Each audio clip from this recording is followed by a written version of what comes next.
There are people in this world, certain kinds of people, you simply cannot trust.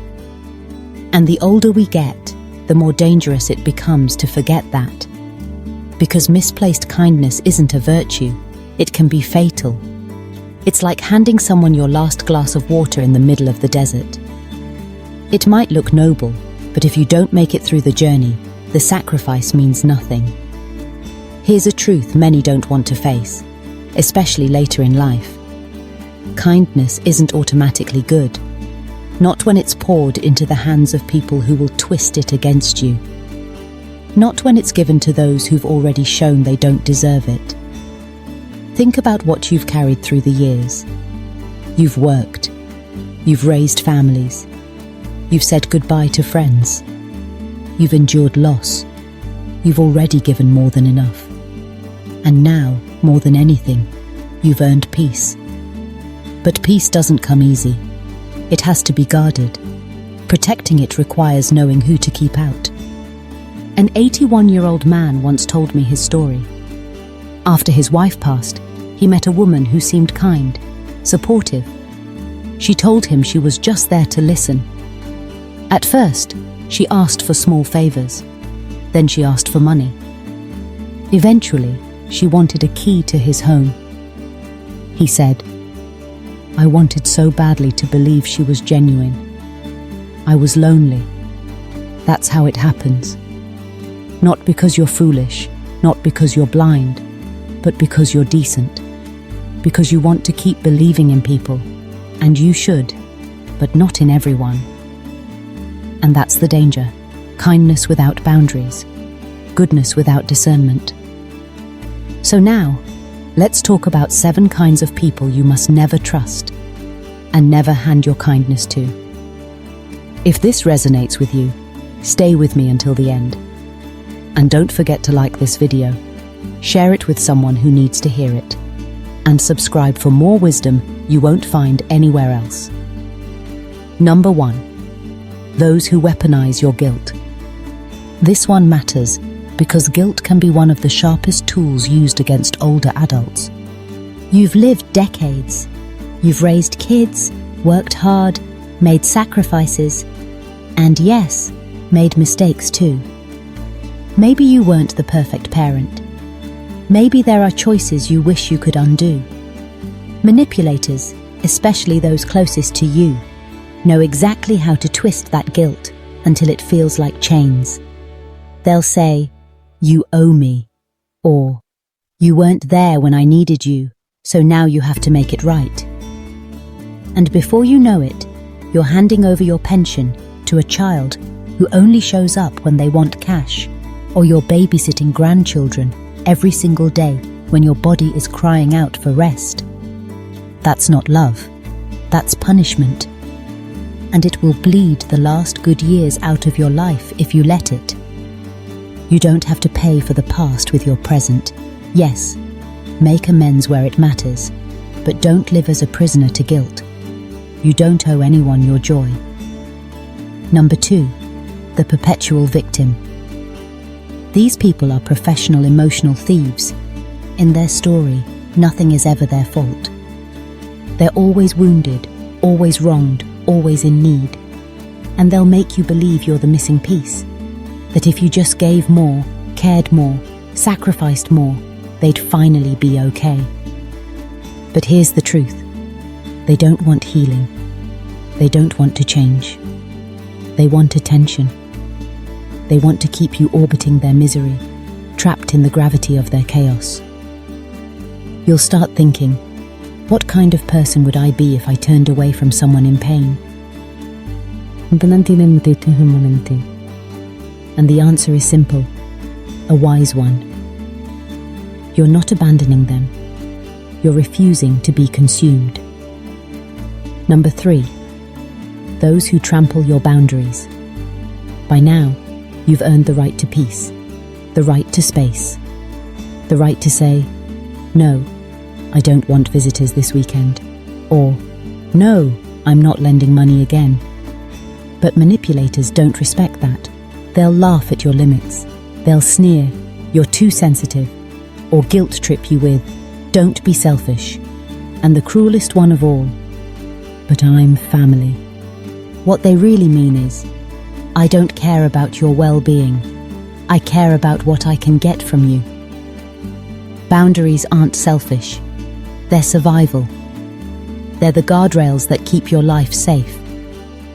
And anyone who mocks them or makes you feel guilty for protecting yourself doesn't want to be part of your life. They want to control it. Number 4. Those who get too close, too fast. This is the oldest trick in the con artist's playbook. And yes, they target seniors more than anyone else. They know what to say. They'll pour on the flattery. You're so sharp for your age. You're the kindest person I've ever met.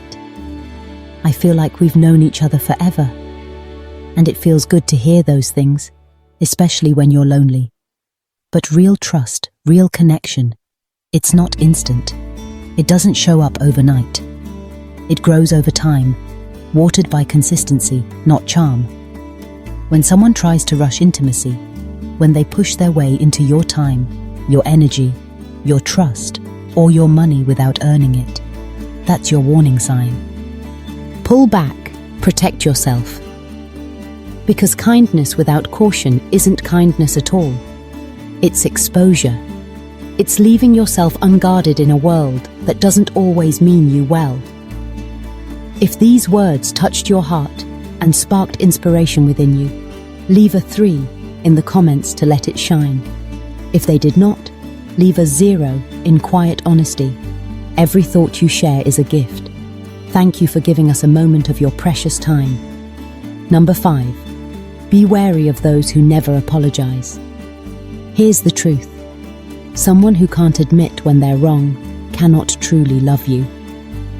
If they hurt you and then flip it back on you, saying you're too sensitive, that's not care, that's cruelty. If they lie and insist you misunderstood, if they yell and later claim you're just too emotional, what you're experiencing isn't love. It's manipulation. It's gaslighting. And it becomes especially dangerous as you age. Because when someone chips away at your trust in your own mind, when they tell you you're confused, exaggerating, or imagining things, you start to second-guess your own clarity. And once you stop trusting yourself, they can control everything. Your choices, your finances, your freedom. Don't let that happen. Trust what your eyes see. Trust your gut. Trust the wisdom you've earned through years of living. You know more than they want you to believe. Number 6. The opportunist disguised as a caregiver. This one is chilling, but it must be said. Not everyone who offers to help is really trying to help. Some people circle around vulnerable seniors the way vultures circle the dying, because they see opportunity, easy access to money, to influence, to control. They'll offer to handle your errands, to organize your bills, to take stress off your plate. Maybe it starts out fine. But here's your test. When you ask questions, when you want to see receipts or know where your money is going, how do they respond? If they get defensive, that's your answer. Real help never hides. Real help is patient, transparent, and humble. If someone grows angry the moment you ask for clarity, they're not helping you. They're managing you. They're tightening their grip. Don't let anyone dress up control as kindness, especially when it comes to your health, your home, or your finances. Number 7. The ones who only appear when they want something. You know exactly who this is. They vanish for months, even years. Then suddenly, they call. They need a loan, or a couch to crash on, or someone to unload their problems on because nobody else will listen. And for a moment, it feels good. You feel needed, important. But then you realize you're not valued for who you are. You're valued for what you give. You are not an ATM. You are not a retirement plan. You are not free therapy on demand. And you are certainly not a doormat. Pay attention to the pattern. If the only time they call is when they need something, that's not family. That's not friendship. That's a transaction. And at this stage of life, there's no time for hollow connections. You need real ones. The kind where people show up for you when you need something. The kind where love exists even when you have nothing to offer. If someone treats you like an opportunity instead of a person, it's time to let them go. Here's the hard part. I know this isn't easy. Most older adults are deeply decent people. You were raised to help, to forgive, to give second chances, to be the bigger person. And those are beautiful traits. But here's the reality. Even virtues need limits. Even kindness needs guardrails. Otherwise, it stops being virtue at all. So let me say this clearly. It is not unkind to protect yourself.